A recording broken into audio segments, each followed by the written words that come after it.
It's time for another Dice Tower review from Gamers Remorse.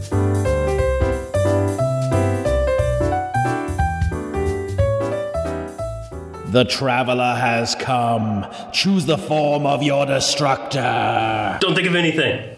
What's that? Trying to think of something innocent. Go. You guys want to play a game? Where'd you go? Oh.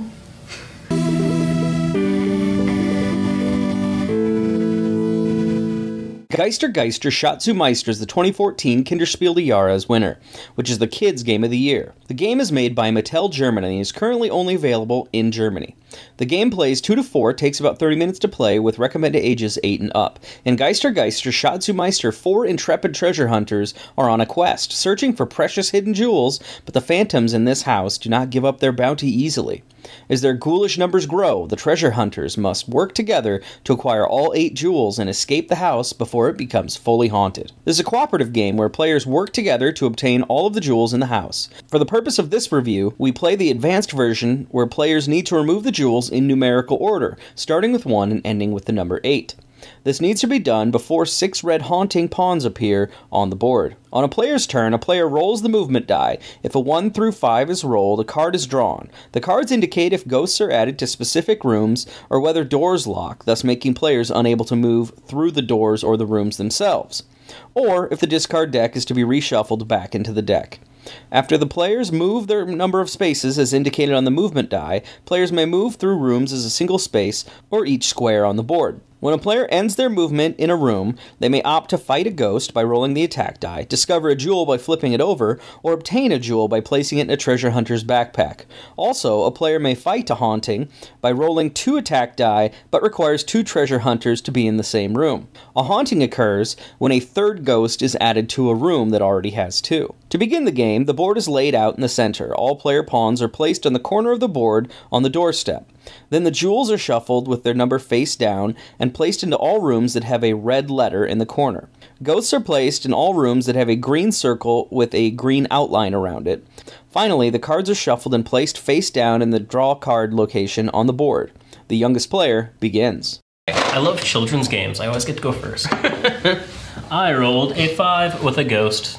So, whenever you roll a ghost on the die, which anything more than 6 has that, you flip a card. More than 6? Under 6? Sorry, 6 doesn't have a ghost, the rest do. Yeah. This one is a green doors are locked. That one gets moved up there. And then Brian is able to move his guy. Since green doors are locked, I cannot enter L. Correct. So what I think I'm gonna do, seeing as I'm red, we'll go 1, 2, 3, 4. Sorry, ghost. And do you wanna flip that jewel over for me? So you have to end your turn in the, ooh, that's a good one. I think I'm gonna pick up the number 2. All right. You have to end your turn in the same place as a gem to flip it over. Also, you are able to pick it up in that same turn. But usually, the first one you flip over isn't something you want. So there's that. Eric's turn. Try to roll higher than a 2. Hey, 3! The entire last game, Eric rolled 1s and 2s. So there's that. I think you rolled a 4 once. So Eric gets a B. So we take one of these lovely guys and put it on a green dot. Yup. Yup. 6. I'll roll the die. 4. Grab a ghost. Oh, blue doors are locked. So there's that. 1, 2, 3. So 1, 2, 3. Flip this guy. It's a 7. Don't want that. Kill but also, a ghost. Yeah, since I ended up in the same location as a ghost, ended my turn there, I can attack it. So I roll one of these black die. Nailed Boom. it. Since it was a picture of a ghost, I can now kill it. 3. 3. K. Do you want to throw me an F as I put a ghost? Okay. You are this guy? Yep. So blue. So 1, 2, 3. Into Can't go through there though. Oh, blue is locked. Bad blue door. In that case, let's hang outside of C. So move me up and right. Ding. So right now we're essentially trying to find the number 1 gem.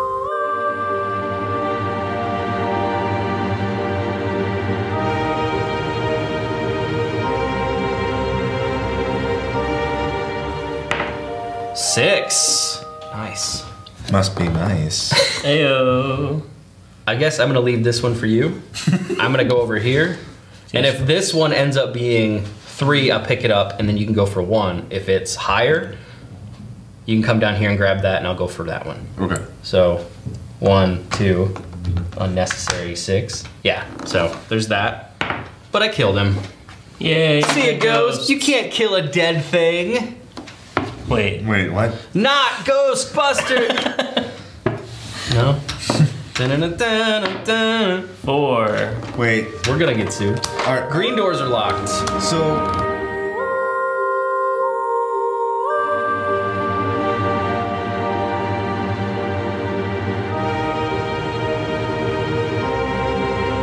Okay. Hey, Macarena. Since you have 4, right? Mm-hmm. 1, 2, 3, 4, 5, 6. Don't roll a 1, or I'm gonna feel really bad. You realize I'm gonna roll a 1 now. Don't do it. Don't do I it. have a choice. Did you roll a 6? So no Yeah. card. No! I told you. if I roll more than Do not roll a 1. Hey guys, can I make a new guideline? No one's. Let's never stand there Yeah. unless you're leaving. So you're. Unless you're the next. So I'm stuck outside. Yeah. I'm You behind just ruined 2 turns. So I tripped. Like I said. You turn ruiner. Turn ruiner. Sean Howard. All right. Boom. 4. Jump in here with me, man. Yep. L. M. Wait. Goes to A then, which then is another. See, this is why we can't have nice things. This is why you can't stand in the door.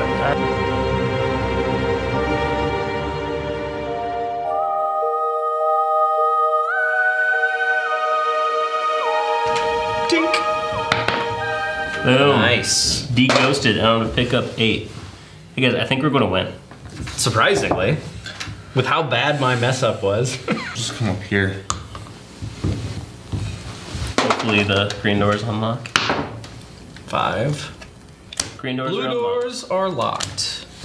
So there's that. So And you can get So out. now I gotta go this way. spiking it. Smart. I'm thinking ahead. That was almost a 5. Draw 2 and shuffle. So the good thing is it unlocks everything. So But D gets- is haunted. Oh. As we're 1 away. Look how That's a close we huge are. shame. And we need Anything below F, and we lose. B. We lost. You've got to be kidding me. We were so close. That is unbelievably close. Oh, this is such a fun game to lose. All right, now we're gonna go ahead and review Geister, Schatzsuchmeister, or Ghost, Master Treasure Hunter here on Gamers Remorse. This was brought to my attention, of course, by the Kinderspielejahres, which I usually pay attention to because I have nieces and I love to give them new games, you know, new exciting, awesome games. But this one I played and I was a little bit blown away by how awesome it was. So I don't know if you guys could tell the amount of thrill, but this game kind of built it up at slow incremental periods, and then towards the end, you're really rooting to win, and it's a team mindset, similar to Pandemic, some of those other games out there. But this one is easy enough that kids can understand. So this game is currently only available in Germany. I actually got it through Germany Amazon because they offered the cheapest shipping rate. The unfortunate part is Mattel hasn't actually made this game available in the United States yet, so go ahead and check out your favorite German board game dealer. Maybe you have a friend going to Essen, have them pick this game up. Quality components 0 to 2. I gave it a 2. I don't think I'd change a thing. Everything down to these cute little ghosts. I don't know if you can get a close up on that. I'll probably have them in the intro part. Down to these somewhat scary hauntings. The board, looking at the board and setting it up, it made it almost built in and you don't need to know what language it was written in, which was really cool to see. The cards are the only part that you really need to know the language, but even then you don't, because you just know that that's a blue door, that's a green door. Good balance of skill to luck, 0 to 1. I gave it 0.5. Just because this game is luck built on luck built on luck. There's a little bit of knowledge on navigating the different rooms and estimating your odds of whether the next card that comes up is going to lock that door that you need to get through there. Downtime, I gave it 0 to 1. Downtime being bad, 0. I gave it a 1 because honestly the game was just constantly moving. It was here's the die, here's the die, here's the die, and we were all so excited to get to our turn that the thrill was just building up as a part of that. Theme 0 to 2, I gave that a 1. The reason for that, and I know, people are gonna hate me for that. The reason for that is we're a bunch of kids breaking into a haunted house, stealing jewels. You guys don't have a problem with that theme? Oh, I can explain why. We just don't have the time. That's another video. If you grew up and there was a haunted mansion in your town, but there was a rumor that it was full of treasure, would you not risk the ghosts? Why would you take the jewels out in a specific order?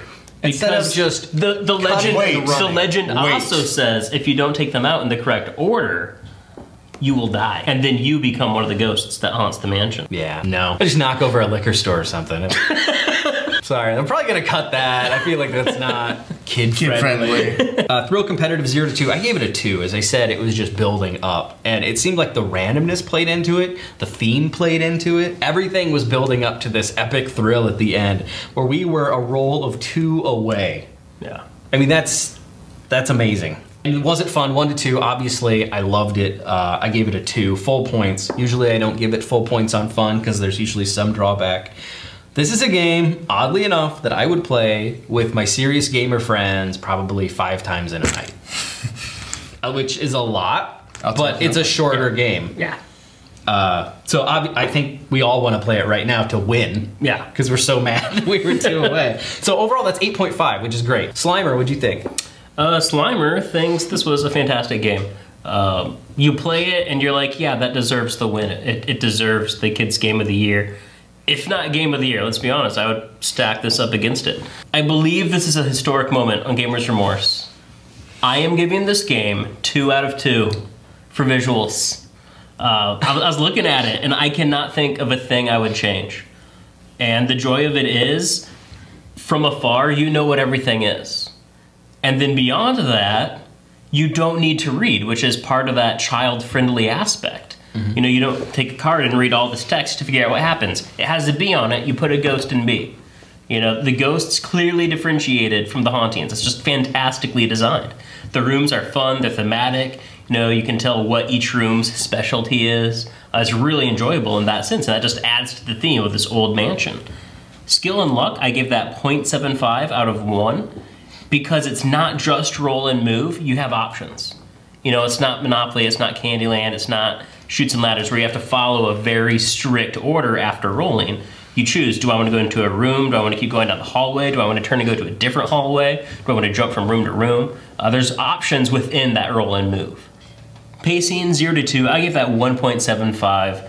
With most co-op games, they're paced very well because it is technically always your turn. On your opponent's turn, you can offer advice. This game even adds on your opponent's turn, if they're in the same room as you, you get to roll to kill the ghosts. The downside is, as part of co-op games, it has position for a leader. So you could have someone says, oh, you should go here now, you should go over there. In which case, you don't even get to go on your turn sometimes. Fortunately, our group is very open and we're able to work as a team, but I do have gamer friends that I choose not to play co-ops with because it ends up them playing the game and you being a piece of the game, so to speak. Theme and immersion, 0 to 2, I give that 1.5. I love the theme of children running about a haunted house. It brings back memories of Scooby-Doo, Goosebumps, that kind of a genre of children taking on the role of detectives in a supernatural realm. And they needed a reason, so they added jewels. And I enjoyed that, and I came up with a backstory on why you need the jewels and why you have to take them out in a certain order. And yes, it's a very loose backstory, but it's a children's game, and I am a child. So it's fantastic, and there is that immersiveness, especially at the very end, when I just need to sprint down this hallway, but hauntings are popping up behind me. Fantastic. Mechanics is 0 to 1, I give that 0.5. Like I mentioned earlier, the roll and move mechanic was varied enough in that you had options on where to go. And then beyond that, I liked the idea of the ghosts becoming hauntings as they grow. It takes teams to defeat hauntings, whereas you can defeat a ghost on your own. That was just very fun. And then the small deck that you shuffled frequently, I think that added a lot as well. And then it wasn't fun, 0 out of 2. I'm giving this a 2 as well. Perfect marks, because it was fantastic. I'd love to play it again. And it's just one of those games that halfway through, you're already looking forward to the next time you'll get to play it. Because you think of mistakes you made earlier, like standing right outside the front door when people need to leave and they can't. And so you're like, next time we play, we're not going to let Sean stand there. Not like Sean did that or anything. But all in all, it was a great game. Highly recommend. Buy it in German if it doesn't come out in English. 8.5 for me. Eric, what did you think? Does it look like something I would want to play? The theme was yes. It looked good. The components looked good. The only issue that I had was that it was in German, and I don't speak German naturally. So, but the language actually didn't come into to being a barrier at all. Is replayability. On a 1 to 5, I rated it a 5. I would definitely play it again, and hopefully I wouldn't have someone blocking me. I'm never gonna live that down. So, I mean, overall, I give it a 9 out of 10. I definitely would play again, and if we had time, I'd play it again now. 8.6, repeating. So we're giving it 8.7 for Geister Schatzsuchmeister, this year's Kinderspiel des Jahres winner. Theme and immersion. That's a not making sense. Honestly, we're gonna have green screen. I know, you're making this so hard.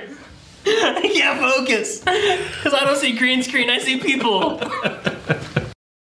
Thanks so much for watching the Dice Tower videos. Find more great videos and reviews, as well as our top-rated audio podcast at Dicetower.com. You can also find other great shows at DicetowerNetwork.com. I'm Eric Summerer, and you've been watching The Dice Tower.